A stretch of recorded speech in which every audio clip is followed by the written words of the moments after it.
the pain. Let me just explain and start off, guys, by reminding each and every one of you that I am like probably almost all of you watching, a diehard Chelsea fan that is going through a difficult time enduring what's happening to the club at the moment and what has been going on.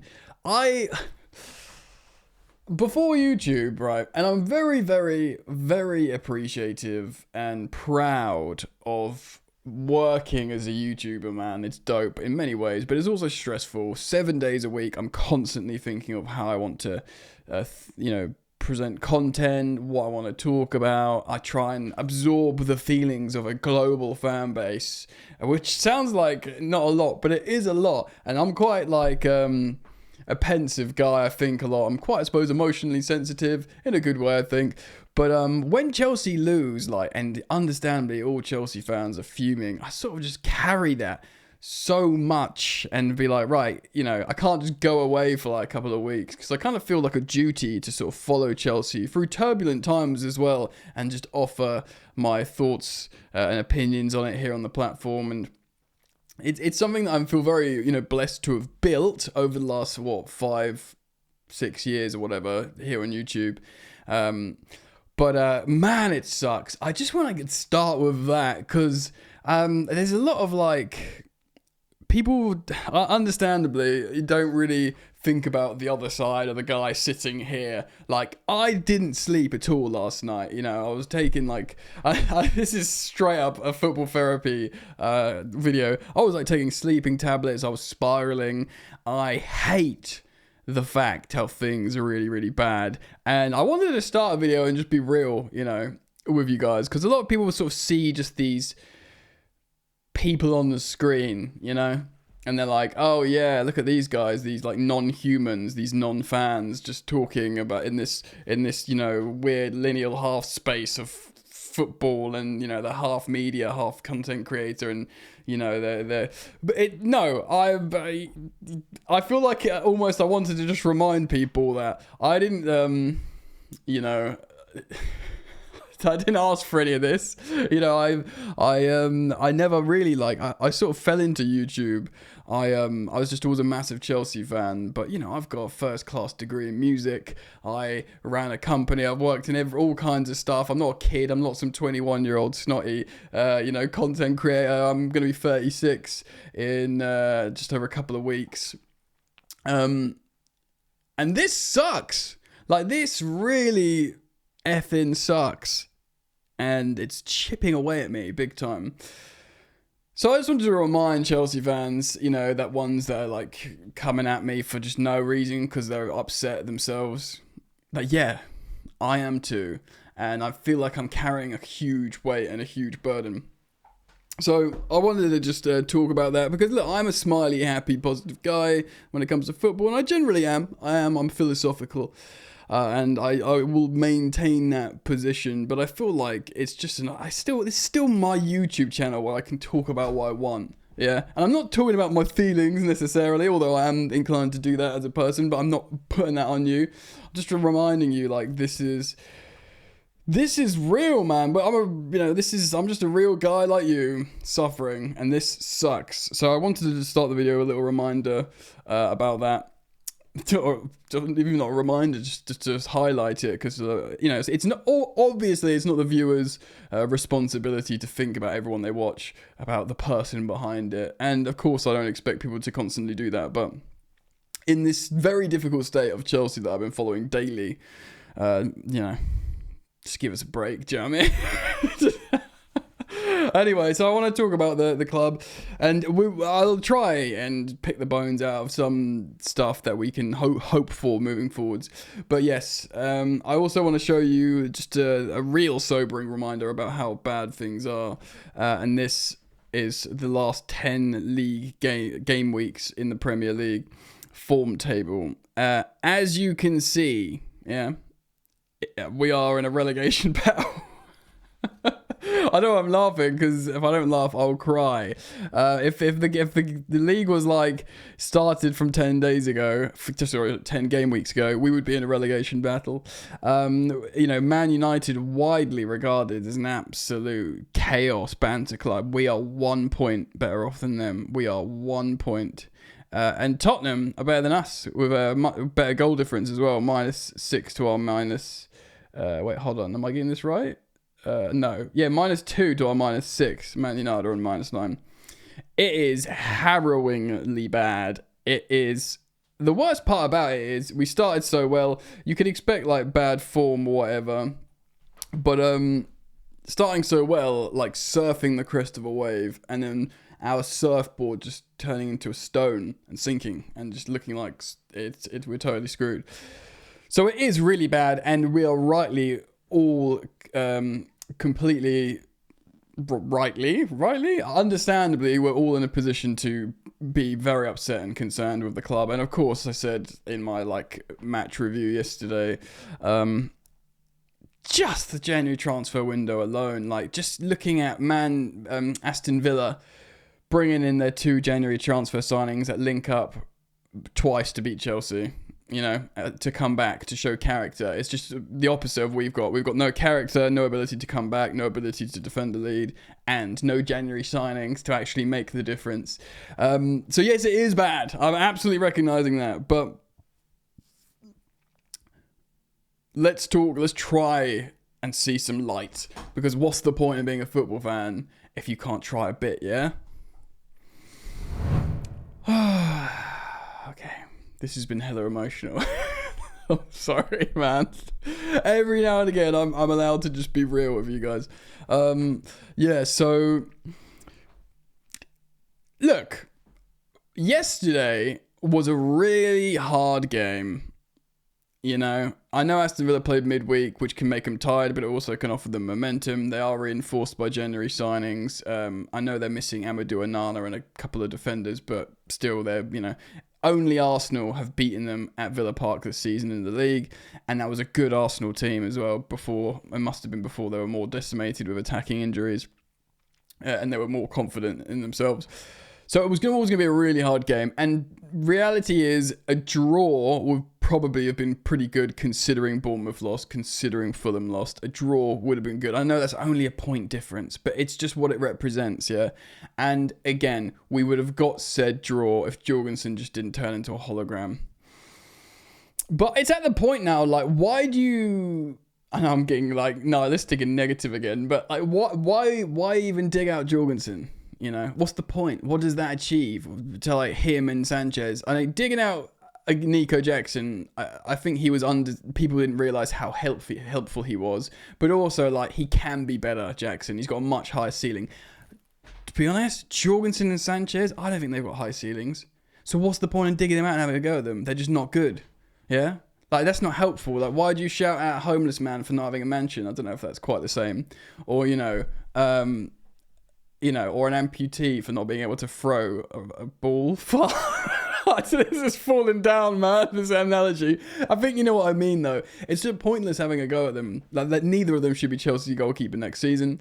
And we need a striker and a senior centre-back. Like, we need a couple of senior players, but not just senior, because the club, the sporting directors, they would have looked at Tosin Adarabioyo and been like, this guy is a standards bearer, he's 27, much older than the other guys, he trains well, he's the leader, he's good, but he's not a winner. We need senior players, we need seasoned winners. Asensio comes in, scores both goals against us, he's multiple Champions League winner, Real Madrid, Galactico. I feel like, we need almost like a couple. Do you know what I mean? Like a couple of just like super characters.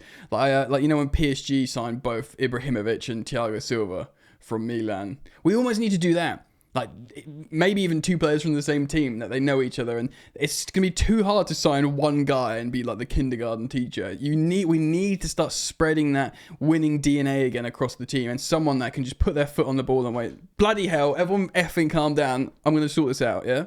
We've got no one that can do that. I do think Reece James is got leadership probably issues, but elements as well. And when he pulled back Caicedo yesterday, Caicedo's a bit too petulant at times. He's going to be a leader. I do think Enzo Fernandez has leadership elements. He looks, he's just so high octane. He just wants to win so badly. He scores the goal. He looks so crestfallen after the loss yesterday. People, Martinez coming over to like console him. There's a lot of good there. There is good there, but you just need this like difference-making senior players, and we really, really need that essentially. And look, I'm gonna quick. Let me pause so I can double check. Okay, so the day before the game, I did a couple of polls on the community page on this channel. You probably would have seen. A couple of days ago, I said, before the game this weekend, I did a poll, Maresca in, Maresca out. Now, over 4,500 people voted, which is a good sample size of Chelsea fans. 82% said Maresca in. Now, I did one this morning, which is still, we're all feeling really sore after yet again another loss, a capitulation, winning position, just flopping, and really, really understandably, everyone's super bummed out. So this has only got 1,500 votes because it's been this morning, the time hasn't been enough. And actually, it's still 76% Maresca in. So over 3/4, even after that loss, are Maresca in. And I'm inclined to agree, because he did change the system. I wish in hindsight he did it like a few games sooner, but hindsight's 2020, and his remit's probably to stick to his guns for a while. But he played a conventional 4-3-3. We obviously looked at it in the match review. It was a 3-man midfield with Reece right 8, Enzo left 8, with Gusto right back, Cucurella left back, no inverting fullbacks, and a conventional front 3, which of course saw Cole Palmer play as a right winger, where he had to get back and do a lot of defensive work. And to his credit, he did it. We looked at his numbers, it was fine. A couple of high profile moments where people have looked at Palmer and gone, oh, he's not quite himself, he did the wrong decision there. And maybe that's true because he's been so long since a goal involvement, and he's frustrated with his teammates, the likes of Nkunku and stuff. But it's almost like Maresca saw that Cole Palmer FC wasn't really working as much as it did, even though Cole was creating loads of chances. I'm not digging out Palmer at all. We've all seen the stats: 400 million chances created, no assists, no finishes. But that the situation is the situation. Cole Palmer is no longer bailing us out of everything, Right, so let's change from a formation where it just gives him the keys and makes us really good, and let's blunt him slightly, or blunt his capacity to do good, in sacrifice to make the structure better. And that's kind of what we did, bringing Reece into midfield, and we had a 4-3-3. The new kid, the new signing, I think he's just meant to be here for vibes before he goes to Strasbourg in the summer. But if he was an actual signing to play Amagu, whatever his name is, I forget his name, forgive me. But if he was a viable midfield option, or if Lavia was available, maybe you play that midfield 3 yesterday, but Reece James starts over Gusto as a fullback getting up and down if he feels fit enough to do it. Play him as a right back who can put in crosses, play a 3-man midfield of conventional midfielders, maybe play Pedro Neto as a false 9 again. It looked better. I must admit, it looked better. And the truth is, it was a pretty darn even game. I know we faded in the second half, but we still had chances in the second half, and we were very good in the first half. And there were frustrating moments from both teams. But the fact remains, from a much more settled, more reinforced team at home in Aston Villa, we gave them a pretty darn good game. And that's such copium, I know, and it is. And of course, it don't mean when we're on a massive losing or just bad streak of form, because every game becomes worse. Every game compounds the misery, even if it is a very hard away game at Villa. But we were a lot better, and we gave them a game. It was infinitely better than both Brighton games, which were miserable. So it was a lot better than that, but because it was another loss in a row, we understandably just look at the form rather than the performance. There were elements of the performance that are really, really disappointing. Is that my cat? Yeah. Oh, maybe. Just come through the cat, flat up the cat. There was elements of I don't know. Elements of it was better. Like, it's almost like if you could go back in time and be like, right, do this few games ago after the West. I mean, he's not going to change after the West Ham win because we win. We come back and we win. But it's almost like, and if we did change after that, Chelsea fans would have been like, what are you doing? We've just done a win and a comeback, and now you're changing it. So it is sort of tough. I get it, but and hindsight's 2020, and we are still learning. But the biggest issue is the squad planning, and we're at the point now, yeah, where, of course, no one is faultless and blameless. I think, although Maresca's got by far the vast majority of support here from my sample size and my viewership that I've done these polls, he's obviously not been perfect, but I didn't expect a manager of his experience to be perfect. I think he's good. I think he can get better, but I didn't expect him to just nail it with what is actually, now we know, a tough situation with both injuries and squad planning, squad development. So, yeah, it's pointless having too much of a go at him. He didn't help himself in the media of some of his comments up until recently. Obviously, someone sat him down in the room and been like, sort yourself out, mate. Say some positive stuff about Chelsea, which he did, and I guess that's been helpful. And, you know, again, the performance against Villa was better. I know loads of you guys in the comments have been saying he coached to win, and it's the players and the owners and the sporting directors. And I tend to agree. It's just so close to, if we did just get the Champions League qualification, the money would be there for better players, the European football will be there to attract said better players to come and play for Chelsea. And of course, we'd be in a better position to negotiate a main shirt sponsor. Why? It just should have reinforced in January. It's just so dumb. It's so dumb. And I think we're 4 points off 10th. I know I was going to not be negative since that form table I showed you. I think we're 4 points off 10th. And I just don't think we qualify for the Champions League in the league. At all, sorry. But I'm not even sure we qualify for the Europa League in the league. What I do still think is, I do think we will win the Conference League because we will play our best players. And should hopefully just be too good for whoever we play.